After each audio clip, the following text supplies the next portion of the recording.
Okay na. Hello guys. Ayong adlaw niyong tanan. Nag-video ko karon kay na ako i-share sa inyo how to renew registration sa inyong sakyanan.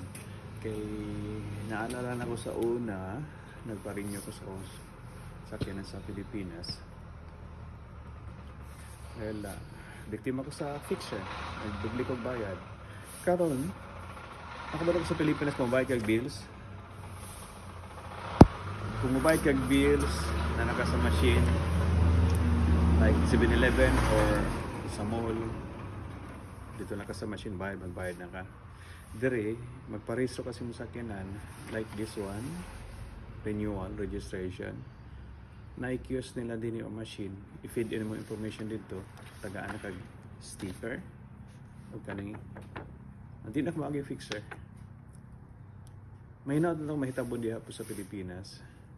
Kay yan mabilis.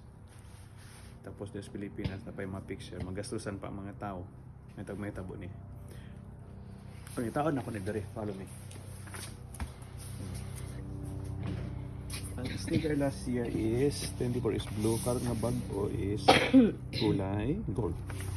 Tanggalon na to ni. Atong i-dikit dire. Wala na ako mapakita sa inyo ang kuan. Tapos ito able to show kung saan ako pagkuha ni dito sa machine. Ako magkuhan. Pero anyway, ang process ba mabilis siya paspas. So di na ka mag-fixer.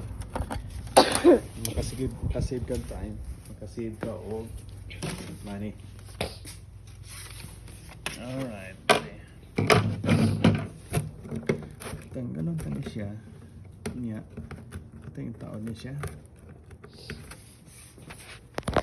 to kung sa kadalian mag-taod sa sticker, kung sa kadalian pagtaod sa or renew sa registration sa sakyan.